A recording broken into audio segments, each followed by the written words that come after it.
জবাব কিছুই তার দিতে পারি নাই, শুধু পথ খুঁজে পেয়ে গেল এ জীবন সারা, এ জীবন সারা। নমস্কার, আশা করি সবাই ভালো আছেন। তো আজকে একটা ছোট্ট জিনিস ট্রাই করব। অ্যাকচুয়ালি একটা যে কোনো একটা গান মানে কোনো একটা প্রোগ্রেশনে কীভাবে গাওয়া যায় বা বের করা যায় সেটা চেষ্টা করব। আমি জানি না এখনও যে কী গানটা গাইবো বা কী গানটা এর মধ্যে লাগবে, মানে এই প্রোগ্রেশনের মধ্যে লাগবে সেটা জানি না। তবে ভাববো আপনাদের সাথে একসাথে, আপনার আর আমি একসাথেই চেষ্টা করব।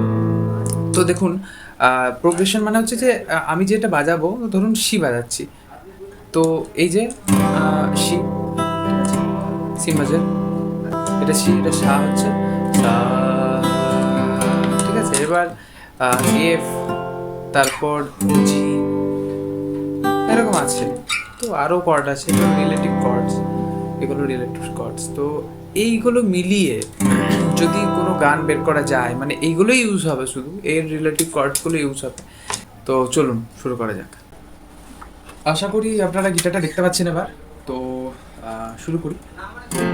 একটা গান পেলাম, সেটা হচ্ছে এই কর্ড প্রোগ্রেশনে, মানে দেখুন এফ, এটা ঠিক আছে, এইটাই পুরোটা চাপতে হচ্ছে, তারপর এটাকে এখানে দিতে হচ্ছে এবং তারপর এটা এখানে, এটা এফ ইউজ হচ্ছে, এইটা সি মাইনার, এটাকে তুলে একই রকম বাট থার্ড ফ্রেট থেকে হবে এবং এরকম, তারপর আবার এখানে।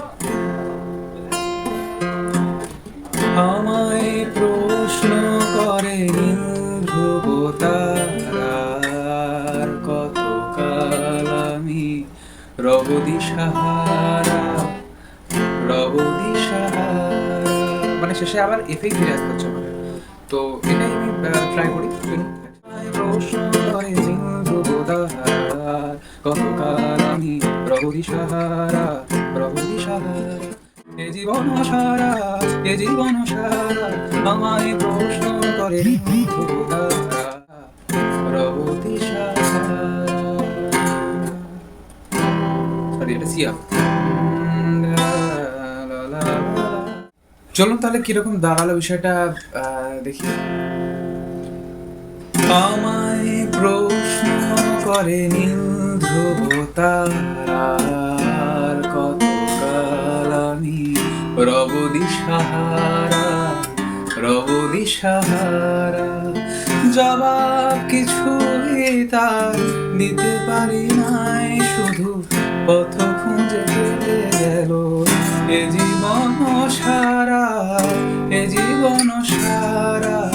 আমায় প্রশ্ন করে নীল ধ্রুবতারার, কতকাল আমি রব দিশাহারা, রব দিশাহারা।